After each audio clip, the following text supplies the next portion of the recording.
Hi friends, मैं परिंदर खारी। Friends, जैसा कि आप लोगों को पता ही होगा कि रमेश बाबू प्रज्ञानंद ग्रैंड चेस टूर जो रोमानिया में चल रहा था उसको जीत चुके हैं।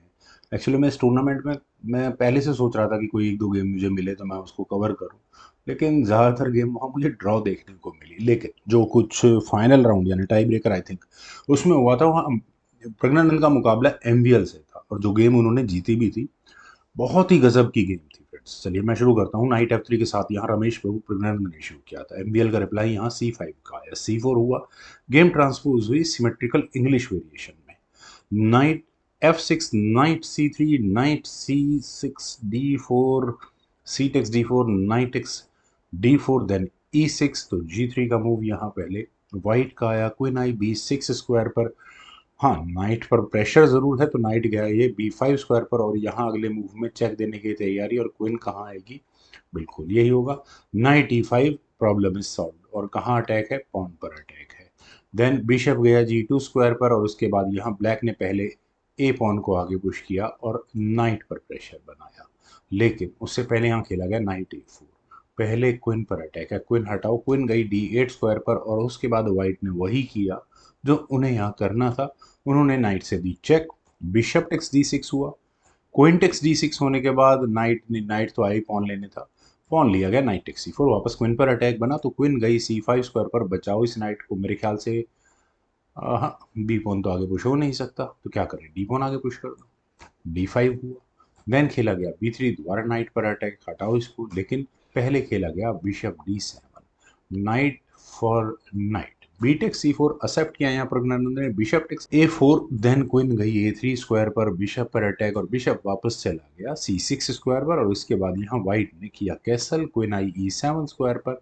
क्वीन एक्सचेंज आस्किंग है। एमवीएल की प्रॉब्लम ये रही है कि अब तक वे कैसल करने का चांस उन्हें मिल नहीं पाया है। क्वीन C3 नहीं करनी है। देन खेला गया D4 का मूव, क्वीन पर अटैक बना।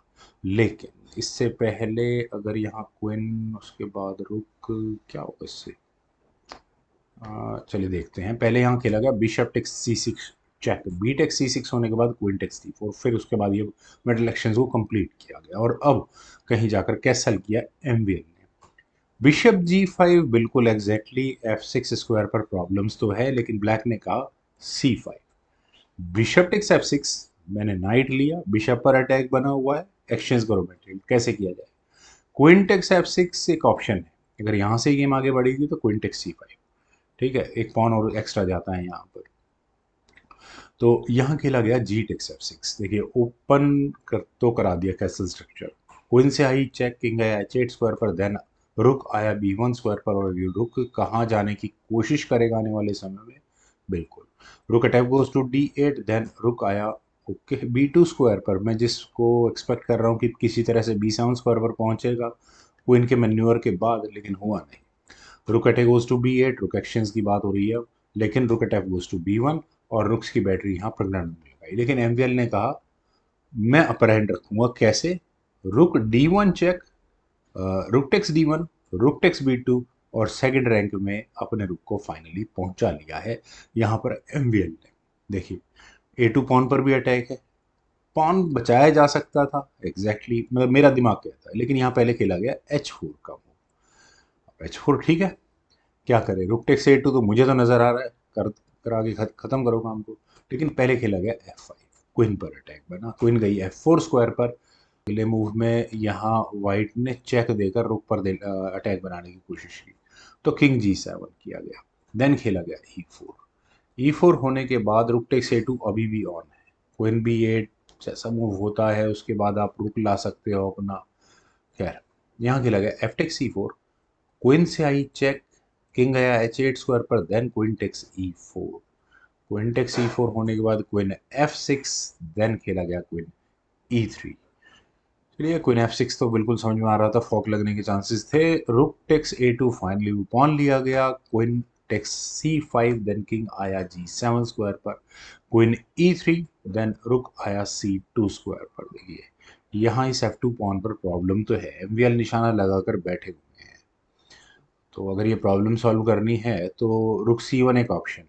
रुक एक्सचेंज को फोर्सफुली कराने की कोशिश की जा सकती है। लेकिन यहाँ खेला गया रुक D4। ओके, D4 स्क्वायर पर आने के बाद फ्रेंड्स क्या स्ट्रेटेजी बन सकती है क्या? ये चेकमेटिंग थ्रेट है? एग्जैक्टली है। H5 पहले ब्लैक को करना ही पड़ा, देन किंग आया G2 स्क्वायर पर, अननेसेसरी कोई चेक नहीं आनी चाहिए। वेल, A5 पॉन आगे पुश होना शुरू हो चुका है MBL का। रुक आया F4 स्क्वायर पर, क्वीन पर अटैक। फ्रेंड्स, इस पॉइंट पर मेरे ख्याल से देखिए, मैंने गेम लाइव में देख नहीं पाता, लेकिन यहाँ कुछ ना कुछ तो गड़बड़ हुई है MBL के साथ। तो गेम में वो थोड़ा डिफेंसिव मोड में है, लेकिन अगर आप यहाँ देखें, क्वीन E7 एक ऑप्शन थी।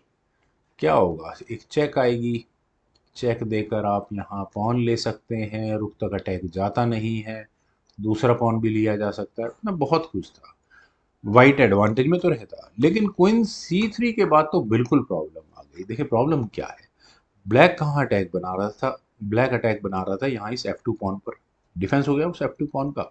और क्वीन के F7 पॉन के डिफेंस से हटने के बाद क्या हुआ, यहाँ क्वीन A7 का मूव लास्ट जो प्रज्ञानंद ने चला, और अगले मूव में आपका प्रॉब्लम बताने की जरूरत नहीं है, क्या भयानक प्रॉब्लम खड़ी होने वाली है। किस तरह से ये आने वाली चेकमेट बची जाएगी, मुझे तो कोई तरीका नजर नहीं आ रहा। वेल फ्रेंड्स, काफ़ी अच्छी गेम थी, उम्मीद है आप सभी लोगों को भी ज़रूर पसंद आई होगी। फ्रेंड्स, अब मैं ज़रा थोड़ी इंपॉर्टेंट बात करना चाहूँगा। आप लोगों ने न्यूज़पेपर में 1 या 2 दिन पहले, जिस दिन मैंने रिकॉर्डिंग करी थी, न्यूज़ में ज़रूर पढ़ा होगा कि कुछ लोग, कुछ यूट्यूबर्स पकड़े गए हैं, स्पाई मतलब जासूसी के, पाकिस्तान के लिए जासूसी कर रहे थे। फ्रेंड्स, उसमें कुछ यूट्यूबर्स तो जेन्युइन होंगे, कुछ लोग तो जेन्युइन होंगे, हाँ, जो जासूसी कर ही रहे होंगे पाकिस्तान के लिए। लेकिन कुछ यूट्यूबर्स हैं जिनकी मैं न्यूज़ पढ़ रहा था, तो किस तरह से ट्रैप में फंसते हैं, आप उस चीज़ को समझिएगा। और ये आप मतलब जो व्यूअर्स हैं हमारे, ज़्यादातर यंगस्टर्स हैं, तो मैं उनके लिए कहूँगा कि उनको इस बात को समझना बहुत ज़रूरी है। स्पेशली जो हरियाणा से जो यूट्यूबर है, नाम भूल गया उनका, जो भी, what ever her name boss, अब वो क्या है, वो ट्रैवल व्लॉगर है, पाकिस्तान में ट्रैवलिंग व्लॉग करना चाहती थी। पाकिस्तान हाई कमीशन को अप्रोच किया, वहाँ शायद उन्हें कोई हर्डल्स फेस करनी पड़ी, लेकिन फिर वो किसी एक आदमी ने आकर, वही क्या बोलते हैं, वो अच्छा पाकिस्तानी बनने की कोशिश की, और वहाँ वो ट्रैप में फंसती चली गई। उन्होंने ये रखा कि ठीक है, मैं करा दूंगा हेल्प, ये करा दूंगा, वो करा दूंगा, और फिर वो वहाँ पर जाकर उन्होंने ट्रैवल ब्लॉग किए। मुझे उनके जासूसी के बारे में तो बहुत ज़्यादा कुछ पता नहीं, क्या है नहीं है, और किस तरह से उनको फ्रेम किया गया, मतलब किस तरह से उनको प्रॉब्लम में फंसी हैं, मैं ज़्यादा श्योर नहीं हूँ उस चीज़ को लेकर। लेकिन एक चीज़ को लेकर श्योर, पाकिस्तानी माइंडसेट को लेकर, हर जगह लोग अच्छे या बुरे हो सकते हैं। जो ये यूट्यूबर है, इनको क्या काम दिया गया कि आप वहाँ जाएं और ये दिखाएं कि पाकिस्तानी जनता अच्छी होती है? यार अच्छी होती है भाई, उसमें मतलब दिखाने की क्या जरूरत है? आपने किसी को देखा कि चाइना से कोई यूट्यूबर आया है इंडिया में और वो बता रहा है कि देखो चाइना इंडियंस कितने अच्छे होते हैं? ये तो कोई नहीं होता, कोई नहीं करता। इन पाकिस्तानियों को क्या शौक पड़ा हुआ अपने आप को अच्छा दिखाने के लिए? आप इनके यूट्यूबर्स जो हैं, मैं ये बात बहुत सीरियस नोट पर कह रहा हूँ, आप पाकिस्तानी यूट्यूबर्स हैं जिनको भी बैन किया गया है, और जिनको बैन किया गया है ना, वे सारे के सारे पाकिस्तान को गाली देते थे और कहते थे कि देखो हम अच्छे हैं, हम पाकिस्तानी हैं, हम पाकिस्तानी और हम अच्छे हैं, और वो सारे के सारे पाकिस्तान को गाली देते थे। फाइनली क्या हुआ, भारत सरकार ने उनको बैन किया। एक मतलब भाई यार, अच्छे हैं तो हैं यार, उसमें साबित क्या करना है तुम लोग को? उठाकर कहीं भी सड़क पर खड़े हो जाएंगे, कुछ भी बोलना शुरू कर देंगे कि यार हम दोनों देश एक साथ ही क्यों नहीं रह सकता। पर अपनी सरकार से पूछो ना, गलत हाथ सड़क पे चढ़ा चलते आदमी से क्या पूछ रहे हो? किसी आदमी से पूछ लेंगे, अरे आपने, मैं इंडिया गया हूँ, मैंने इंडिया में इलाज कराया है, डॉक्टर का नाम ये है, बड़े इज्जत करते हैं। भाई क्या बात है, डॉक्टर का काम है इलाज करना। तुम आ गए, तुमने मतलब क्या हो गया? तो तुम आए यहाँ पे, इलाज करा के चले गए, थोड़े बहुत पैसे भी छोड़ दिए होंगे तुम्हें पाकिस्तानी होने के नाते। तो इस चीज़ की पब्लिसिटी करने की क्या ज़रूरत है? सिर्फ ये कि ये दिखाने के लिए कि हम लोग कितने अच्छे हैं। ये ड्रामेबाजी मत करो यहाँ पर बिल्कुल भी।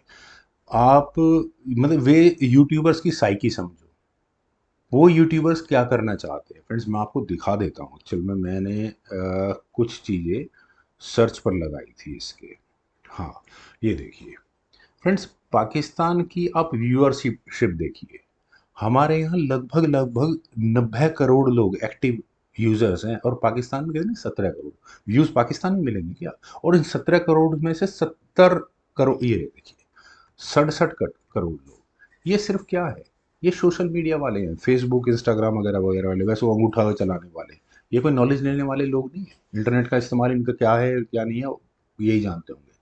तो ये लोग भारत में, मतलब इनको व्यूअरशिप पाकिस्तान से नहीं मिलती, इनको व्यूअरशिप भारत से मिलती है, और हमसे ही पैसा कमाते हैं। मतलब खड़े हो जाएंगे कहीं भी, देखो ये गाड़ी इंडिया में है, आपको क्या लगता है कितने की है, बस तेरे को क्या करना भाई, कितने की है, बोलो ना अपनी सरकार से जाके, तुम 400% टैक्स ले रहे हो, हमारे यहाँ इतना इतना ज़्यादा टैक्स नहीं है, क्या नाटक लगा रखा है तुम लोगों ने। 400% टैक्स है वहाँ की गाड़ी ऊपर। अगर कोई विदेश से गाड़ी मंगाता है करोड़ लाकर, पता नहीं कौन कौन सी गाड़ी, उन्हें खुद की तो है नहीं इन लोगों के पास, इसलिए इनके यहाँ पर महंगी है, हमारे यहाँ डेफिनेशन देते हैं। मेरा कहने का मतलब सीधा सीधा सा ये है कि जो पाकिस्तानी ट्रैप है ना, इस साइकी को समझो आप। देखिए हमारी एक बड़ी सिंपल सी, वो जो यूट्यूबर है वो उस ट्रैप में फंस गई। मुझे नहीं लगता उसने स्पाई का काम करा होगा, बाकी हमारी एजेंसी ज़्यादा अच्छे जानती होंगी, लेकिन वो उस ट्रैप में तो फंसी गई ना।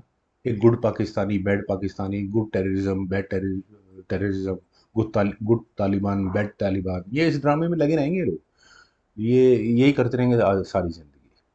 हमें इन चक्करों में नहीं पड़ना, हमें इनको अपनी व्यूअरशिप भी नहीं देनी है। यार फ्रेंड्स, उम्मीद है आप सभी लोगों को ये वीडियो ज़रूर पसंद आई होगी, और जो मैंने बात समझाने की कोशिश की कि पाकिस्तानी जो ये जो फेक नैरेटिव गढ़ने वाले जो यूट्यूबर्स हैं ना, इनसे बचो, इनको आउट करो इंडिया से। और एज यूजुअल फ्रेंड्स, आपके कमेंट सजेशन का मुझे बेहद इंतजार रहेगा। Thank you for watching, bye for now.